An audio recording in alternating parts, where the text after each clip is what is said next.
The long-awaited sequel to Okami just got announced, and while I've already gone over my feelings in this video, card inserted here, it's time we do what gaming YouTubers do best and overanalyze every shred of footage, go over what we know, and speculate. Before we start analyzing everything though, I want to start at the start of the timeline, which is when Kamiya really started saying stuff about Okami 2. Back in 2007, Hideki Kamiya first spoke about doing an Okami sequel. Now, we all know in 2010, there was an Okami sequel for the DS, but this was not done by Kamiya. So this is probably not the sequel he was envisioning back in 2007. Over the years, every time Kamiya was asked about making an Okami sequel, he always expressed that he was very, very much wanting to.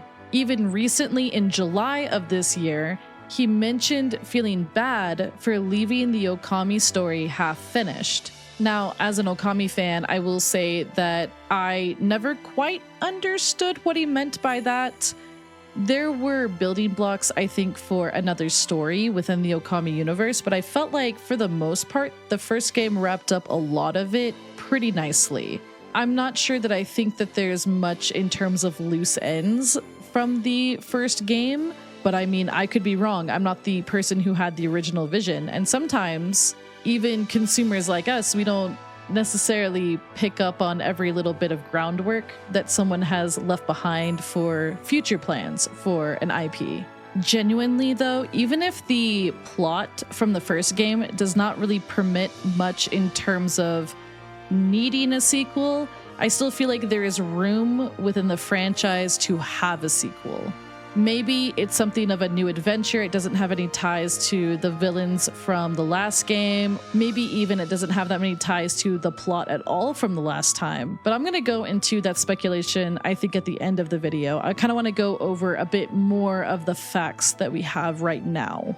So looking back at the stuff for Okami 2, or the Okami sequel, whatever you want to call it, we know that Kamiya is the director of this game, just as he was the director of the original Okami. This game, according to the website, is being co-developed between studios that includes various staff that worked on the original Okami. They list out 3 studios, and those are M2 Incorporated, Machine Head Works Incorporated, and Clovers Incorporated. Now, you may be a little confused because you might remember, if you've ever looked at anything about Okami, Clover Studios is the studio that made Okami. In the game Okami, you could even go around and find little clovers and bloom them for extra praise.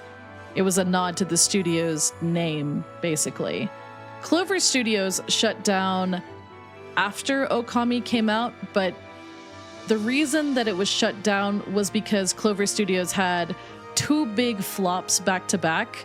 Okami was critically loved, but it was not a commercial success.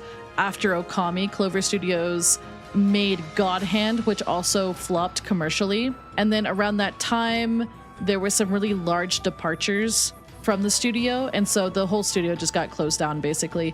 Kamiya was actually one of the departures. The reason for a lot of these departures is that allegedly there was just a lot of control over what people could and couldn't do as projects, and some of the directors and people in higher profile positions just didn't like not having as much freedom to pursue projects that captured their interests. Anyways, Clover Studios was shut down, but now we have Clovers Incorporated, which appears to be Clover Studio Reborn, basically. Make sure you're taking notes, all right? Now, because this was a brief teaser, there's not really any gameplay being shown, not really anything about the story being shown. We can only really just kind of speculate. And according to the website for the Okami sequel, it does say, "It will be some time before we greet you again, but we really hope you look forward to this project." Which tells me that this project is definitely a few years out. And I'm okay with that. I can wait a few more years. I waited 18 already. I can wait a few more if they're gonna make this game into an absolute banger. Now, on the social media, Hideki Kamiya has written a small message for all of the fans who are excited about the game. And it says, "To all of you, until next time.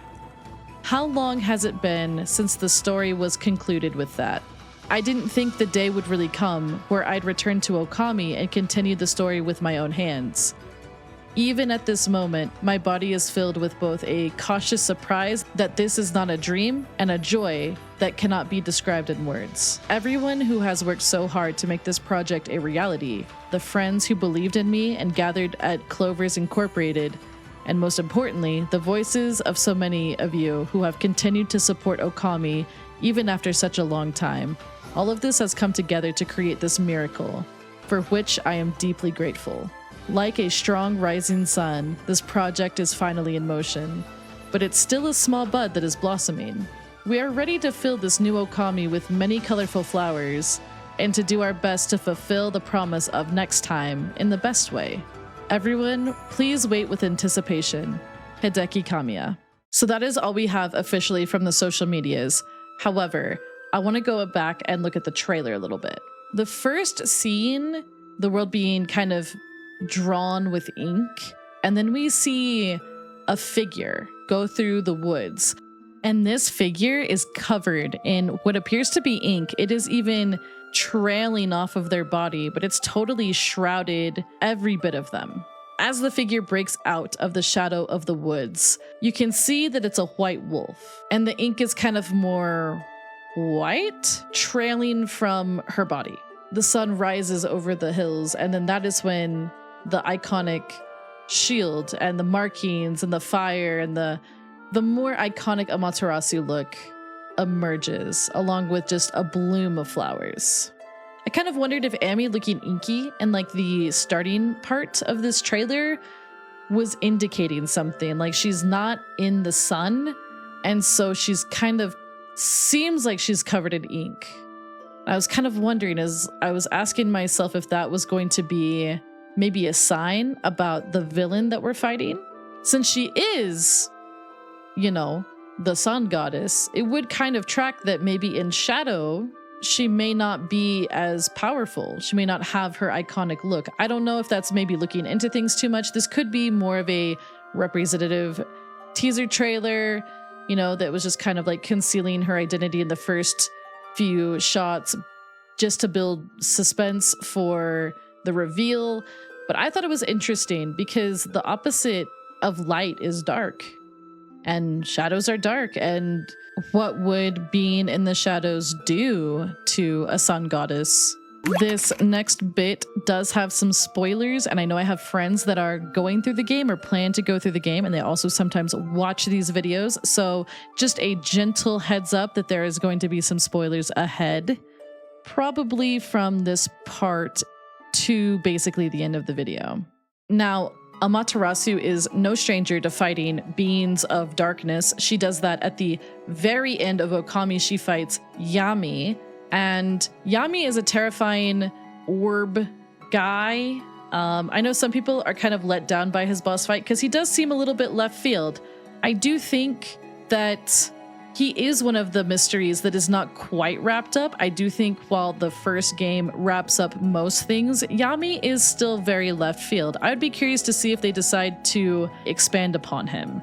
And I do know that Okamiden does that somewhat. It gives Yami a bit more of a backstory, and it adds a bigger bad guy. I don't know if Okamiden will be considered canon since it was made by different devs. We will have to see. They could borrow some elements, but it seems like Kamiya has had this idea for a sequel for a long time now. So I would, if I had to put money on it, I'd be kind of more surprised if they did consider Okamiden canon, but we will see, like I said.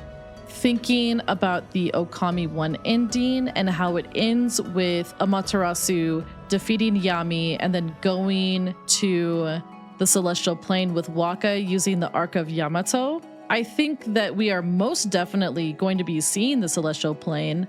I think we'll probably start there, and I think this teaser trailer might take place there.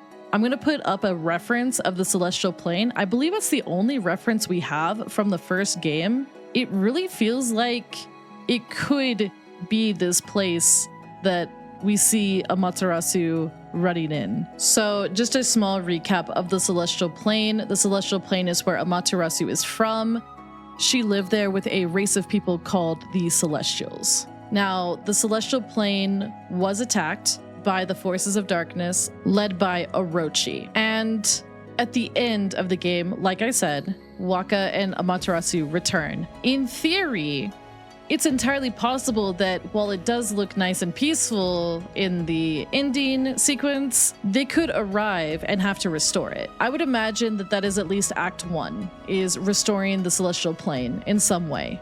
Maybe there's still bad guys there. Maybe even though Yami was defeated and he was allegedly the ringleader, maybe there's still other demons and other forces of evil there. A key mechanic of Okami is restoring the land, so I imagine once they return home, which was attacked by these evil creatures, there's probably some damage done, and Amaterasu may have to work to restore it back to its former glory. I would be surprised, though, if the entire game was on the Celestial Plane. I do feel like at some point we will go back to Earth, basically. We will go back to Nippon, and we might get to see some of our old favorites again. One thing that I really thought about is that by the time that Okami is being narrated, it is being narrated by an older Isun. So part of me wonders if we are going to go back to Nippon at some point